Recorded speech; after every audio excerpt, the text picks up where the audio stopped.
Hello दोस्तों, good morning.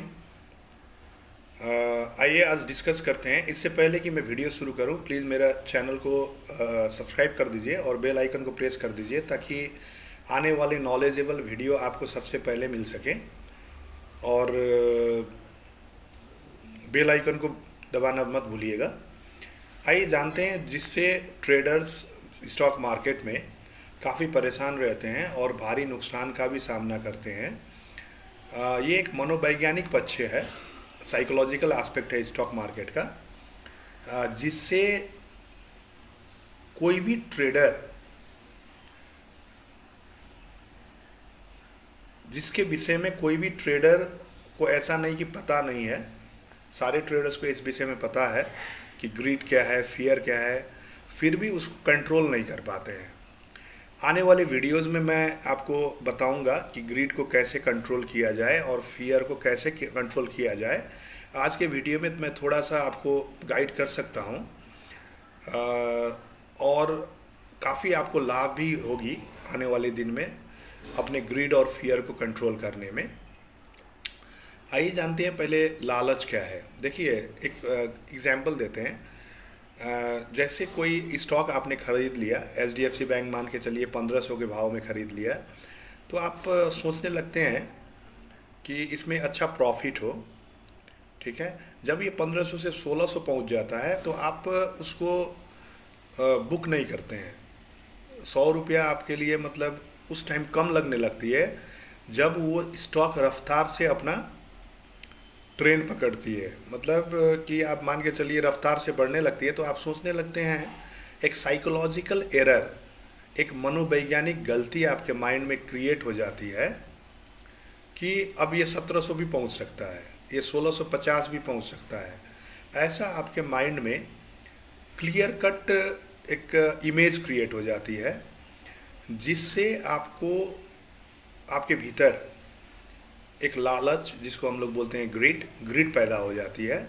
जिसके कारण फाइनली होती क्या है कि वो स्टॉक वहीं से आपका रिवर्स बैक कर जाती है 1550 में। अब मान के चलिए 1600 रुपये पहुँचा स्टॉक, 1550 में आ गया, तो आपको लगेगा क्या वापस से फिर 1600 जाएगा, तब इसको निकालूंगा, करते करते वो 1400 रुपये वापस से आ जाएगी और आपने जो कमाया हुआ 100 रुपया था वो आप खो देंगे और वापस से आप 100 रुपया लॉस में आ जाते हैं। इस तरह से 1400 से 1300, 1300 से 1200 जाने लगेगा। तो बहुत सारे ट्रेडर्स डर के एक फियर पैदा हो जाती है। तो जो प्रॉफिट था 100 पॉइंट, 1500 से ऊपर 1600, वो बुक ना करके 200-300 रुपया, 200-300 पॉइंट लॉस में ट्रेडर्स बुक करके वहाँ से मार्केट से एग्जिट हो जाते हैं। ये इवेंट बहुत सारे ट्रेडर के साथ होती है। तो ये ग्रीड और फियर होती है due to the lack of knowledge. पहला फैक्टर क्या है कि आपके पास ज्ञान का कमी है। तो किस तरह का ज्ञान का आपको कमी है? जैसे यदि आप ट्रेड करते हैं, ठीक है, ट्रेड करते हैं तो बहुत सारे ट्रेडिंग में टेक्निकल इंडिकेटर्स हैं, टेक्निकलिटीज़ हैं, जिसको आप फॉलो करेंगे तो आपको पता चलेगी कि कौन सा मेरा टारगेट होना चाहिए टेंटेटिवली, और कौन सा, फॉर एग्जांपल यही HDFC बैंक के केस में हम लोग डिस्कस कर लेते हैं। जैसे फॉर एग्जांपल यदि वो HDFC बैंक का रेजिस्टेंस 1620 में था, यदि आपको वो चीज़ ज्ञान रहती, नॉलेज रहती, तो 1600 में आप एग्जिट हो जाते हैं। क्यों? क्योंकि आपको पता रहता कि ये रेसिस्टेंस टेस्ट करने जा रहा है, वापस से रिवर्स बैक हो सकती है। और फॉर एग्जांपल इसका सपोर्ट लेवल है 1400 का, तो आप 1420, 1430 में स्टॉप लॉस डालते ताकि आपका 200-300 पॉइंट टूटती नहीं। ठीक है, तो इस तरह से मैंने एक एग्जाम्पल दे दिया सपोर्ट एंड रेसिस्टेंस का। बहुत सारे और इंडिकेटर्स और कैंडल स्टिक पैटर्न्स भी आपको गाइड कर सकती हैं इस मैटर में। बहुत सारे ट्रेडर्स कैंडल स्टिक्स के हिसाब से भी स्टॉप लॉस को ट्रेल करते हैं, टारगेट्स को ट्रेल करते हैं। तो इस तरह से आप अपने ग्रीड को विद द हेल्प ऑफ, जैसे भागवत गीता में भी लिखा गया है, जब आपके मन को आप अपनी बुद्धि से यदि कंट्रोल करते हैं तो वही आदमी सफल होता है। तो ग्रीड और फियर एक ऐसा चीज़ है जो बुद्धि को नष्ट कर देती है। बुद्धि उस टाइम काम नहीं करती है, आपका मन काम करती है। तो मन जब हावी होने लगे उस टाइम आप सोचिएगा कि वहाँ पे कुछ न कुछ मनोवैज्ञानिक साइकोलॉजिकल एरर, साइकोलॉजिकल दुर्घटना होने की खतरा है। इसके लिए आपको करना क्या है कि माइंड में एक माइंड सेटअप बनाना है कि ये प्राइस तक दिखाएगा बाज़ार में ये प्राइस लेवल तक आएगी तो मुझे एग्जिट हो जाना है, और ये प्राइस तक आएगी तो मुझे लॉस बुक कर लेना है। इससे होगा क्या कि आपका रिस्क रिवार्ड रेशियो, इसलिए बोला जाता है risk reward ratio. For example बहुत सारे ट्रेडर 1:1, 2:1, जैसे 100 रुपया का स्टॉप लॉस है तो 200 पॉइंट का आप टारगेट लेके चलिए। मान के चलिए 200 पॉइंट में 180 पॉइंट 190 पॉइंट दिखा दिया तो एग्जिट हो जाना ठीक रहेगा, क्योंकि कितने ट्रेडर क्या होते हैं 200 पहुंच गया तो वो 300 का टारगेट लेके चलने लगते हैं। वो रफ्तार से स्टॉक भागने के गति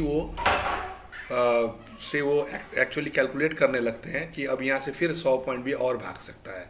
तो बहुत सारे फ्रेंड्स को, बहुत सारे दोस्तों को पूछने लगते हैं कि क्या और ऊपर जाएगा, क्या और ऊपर जाएगा।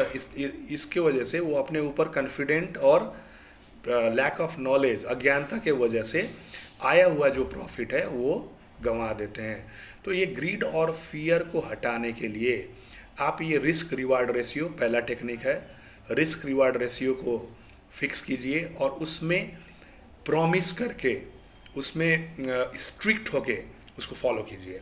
Risk reward ratio, technical indicators, candle stick patterns, technicalities, ये सारे चीज़ ज्ञान के हिसाब से, यदि आपके पास ज्ञान नहीं है तो जिसके पास है उसको पूछ के क्या लेवल में एंट्री किया जाए, क्या लेवल में एंट्री एग्जिट किया जा सकता है, प्रॉफिटेबिलिटी का मीन्स एक रिस्क रिवार्ड रेशियो क्या होनी चाहिए किसी भी स्टॉक में, तो ये पूछ लिया कीजिए या तो आप खुद से स्टडी किया कीजिए।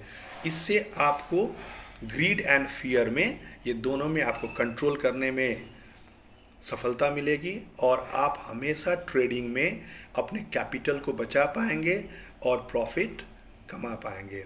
Thank you all of you. आज का वीडियो आपको कैसा लगा प्लीज़ कमेंट बॉक्स में कमेंट कर दीजिएगा और बेल आइकन को दबाना मत भूलिएगा ताकि आने वाले ऐसे ही नॉलेजेबल वीडियो आपको सबसे पहले मिलती रहे। Thank you all of you. Have a nice day.